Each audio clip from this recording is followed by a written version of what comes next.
everybody, and welcome to Spoilers for Days, a show where the girls, the gays, and the theys come together to spoil your favorite shows from our perspective. In collaboration with Live by Live, so we can get to shout outs to Live by Live in the chat. Thank you for powering this stream. I am so excited to have everybody together today for this episode. We're going to have a special interview with our amazing guest here, MK England. Hello, and welcome to this corner of Twitch. Thanks for having me. Yes. I'm so honored to be able to share this show in this spot with our special guest this week, MK England. I got to do it up. We're going to hit you with the intro right quick so we can gas you up. All right, here we go. MK England grew up on the space coast of Florida, a person after my own heart, watching shuttle launches from the backyard. These days, they call rural Virginia home, where there are many more cows, but a tragic lack of rockets. Yeah, I think so. Heartbreaking. Yes, in between marathon writing sessions, MK can be found drowning in fandom, rolling critical hits at the gaming table, digging in the garden, and feeding their own video game addiction. They probably love Star Wars more than you do. We might have to talk about that. Yes. MK is the author of The Disasters, Spell Hacker, The One True Me and You, and other novels coming out. Their book release is going to be about your next favorite Marvel novel. I'm telling you, Guardians of the Galaxy, No Guts, No Glory, coming out November 2nd from Titan Books. So be on the lookout. We're going to talk a lot more about it as we get into it. It is a prequel tie-in to the upcoming Guardians of the Galaxy game. Y'all know we've been talking about it. I got my eyes on it from Eidos Montreal and Square Enix. So we got so much to talk about. I need to know how game book thing happens. Also, I need to know everything about you. You have to bust it down real quick. Thank you and welcome, MK. Hello. So I want to get to know about you. You yourself are a writer. Tell us, when did you know you were a writer? Is that something you like wake up and decide? Hello. Yes, I'm going to be a writer. Hello. Where's the paper? Where's the pen? Oh, I wish it worked that way. I wish so much. It would have saved a whole lot of trouble and many career changes in the meantime. No, it was a super bumpy road to get there, actually, with a ton of like really large detours along the way. Thanks to our good old friend anxiety. It's the best. Yeah. Yeah. You're in So good I company. know that's what it was at the time.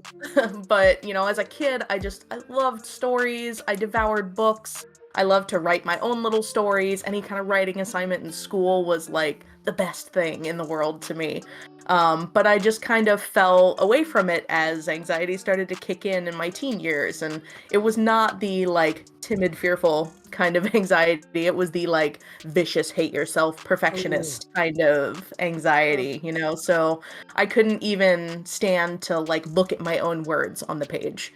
It was just like, looking at something dangerous to me. It was just so much self-loathing, So I drifted away from it and I did music for a while. I went to college and did other things and I couldn't stop coming up with story ideas though. I'd be working my junky retail job at Books A Million or whatever. Books and, A Million, jotting down little bits of like dialogue on the back of receipts and old coupons and stuff and sticking them in my pocket and never doing anything with them ever because I was too scared.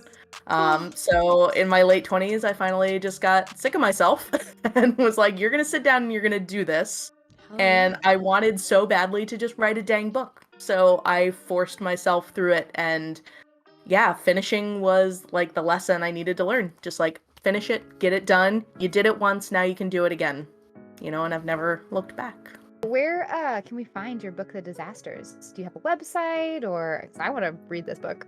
Oh, yay, thanks. Wherever books are sold, you can go to mkengland.com and just click on books or click on signed copies if you want signed copies. It's all out there wherever books are sold. I think all of us, like, nerdom has had such a profound impact on our lives, but I'd like to hear about how nerdom has specifically affected your life. Yeah. I mean, I don't think it's an exaggeration to say that it has been like the central through line in my life, like gaming came first for me, for sure. From, you know, when I was a toddler, we had an NES, and like some of my earliest memories are of just like mindlessly mashing buttons on that little controller. You know, and I eventually mastered Mario and then moved on to Sega Genesis, and then there was a Dreamcast, and then so on and so forth until present day, where gaming is still like my primary thing outside of writing and family is still gaming. And you know, Star Wars was a huge part of my life. Like, I don't know if you can see in the background, I have an entire bookcase over there of all of my Star Wars novels that I've collected throughout my life.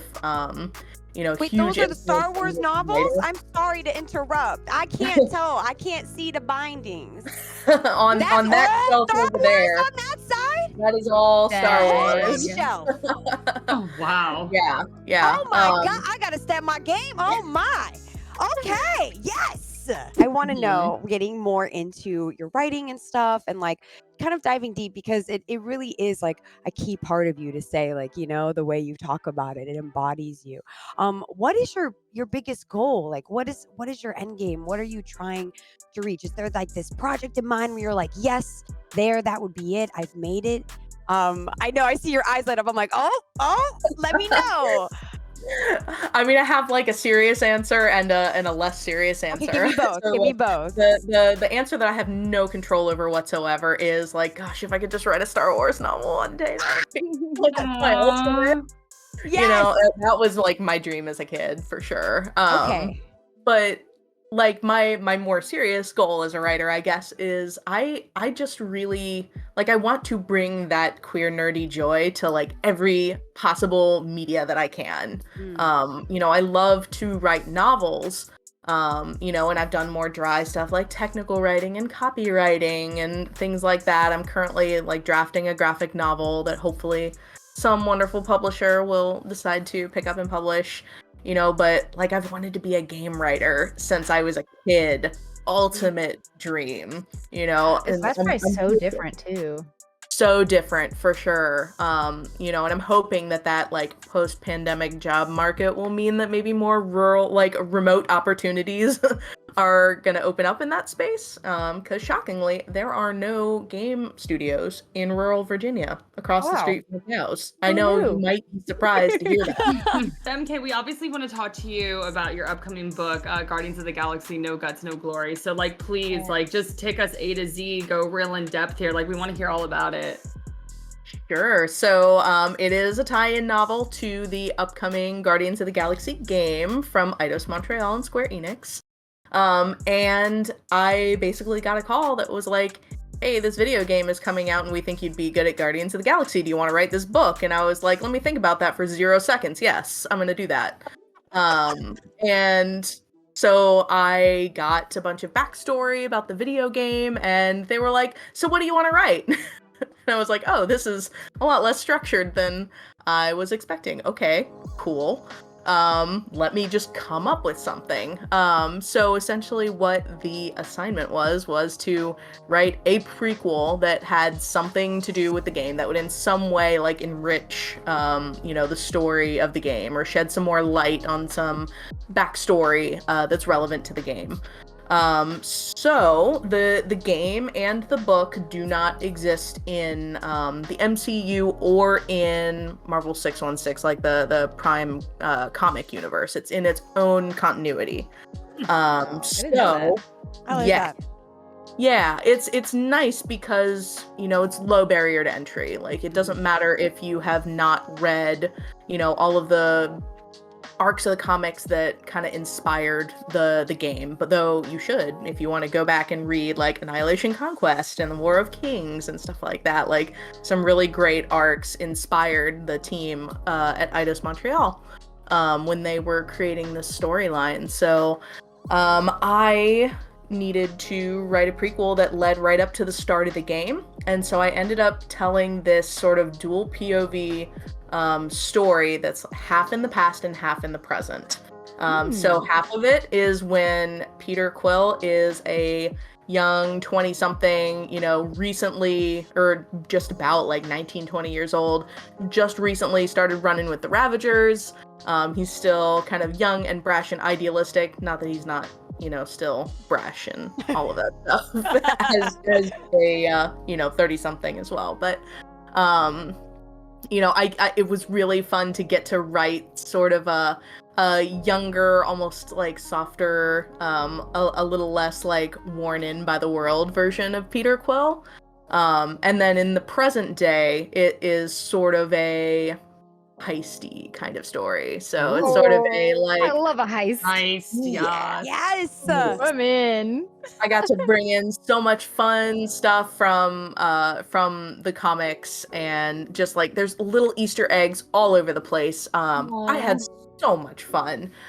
So I hope it will be a fun run up to the game. You don't have to play the game to understand the book, and you don't have to read the book to understand the game, but I think they will gel very nicely. Is there anything else you've been working on? I know we talked about Guardians of the Galaxy No Guts, No Glory, but is there anything coming up you want to let us know? Anything else you want to plug? Man, I have had such a busy year that I am so excited to tell you about a whole bunch of things. Good. Let's go. Speaking of like nerdy love, I have The One True Me and You coming out on March 1st from Wednesday Books at Macmillan. And that is a YA rom-com that is set at a hotel in Orlando, which hosts a small fandom convention and a teen beauty pageant in the same weekend. And this is loosely based on my friends and I walking into a small fandom convention hotel and being like, why is everyone in sparkly dresses? What is happening right now? We realized that there was a pageant held that weekend, the same weekend as the con, and we were like, so when's the meet cute gonna happen? Like, I need a fandom girl and a pageant girl to fall in love and have a whirlwind weekend romance. I'm like, all right, I'm gonna write that book. Yes! Oh my gosh. Yes. I'm and into it. I also got to channel all of my gamer love into a middle grade series. That's more for like kids 8 to 12, but it's called Player versus Player. And the first book is called Ultimate Gaming Showdown, and that's going to come out in summer of 2022. We don't have an exact release date yet, but this coming summer, I got to design my whole own like MMO game, sort of like an Overwatch style battle royale kind of thing. And for nerdy kids finding their found family and playing video games together professionally, getting into esports and everything. So super psyched. And then I have one more like secret thing that has not been announced yet, but I am getting to put my own stamp on another beloved sci-fi fandom to be released in 2022. So follow along for those announcements. Okay. Yeah, I am MK_England at Twitter and Instagram, mkengland.com, find me all the places. And it was such a blast being able to chat all the things with MK England. Thank you for joining us today. Yes, thank you. It was so good to talk to you. It's so fun. Here. And shout outs, yes, the books that are all coming, mad books coming out. Follow MK on the socials, when they drop in bookstores near you. Pull up to that Books A Million, tell them you need MK's Ish, all right? That's not the name of the book, but we're gonna have that all in the chat and in all the posts. You can get all those deets. But check them out and all their work. They are amazing, and we support them in their crafts. So thank you so much for joining us in this episode today. Yay. We love having you. Thanks, MK. Yes! We have Discord watch parties for the last episode season finale in the Discord. The Queen's Discord links in chat Wednesday, 5 p.m. Pacific, 8 p.m. ET. Pull up in there. It's going to be lit. Season finale. Y'all don't want to miss that. And we will be here with an epic episode next week, Thursday, 5 p.m., 8 p.m. ET, to bust it all down and talk all the spoilers from the whole series, and then get our actual TLDR about how we felt about the entire series. So it's going to be one banging episode you don't want to miss. Until then, y'all, thank you so much for hanging out with me, Jessica, Jackie, the amazing queens. Yay. We will see you around on the interweb. Yay.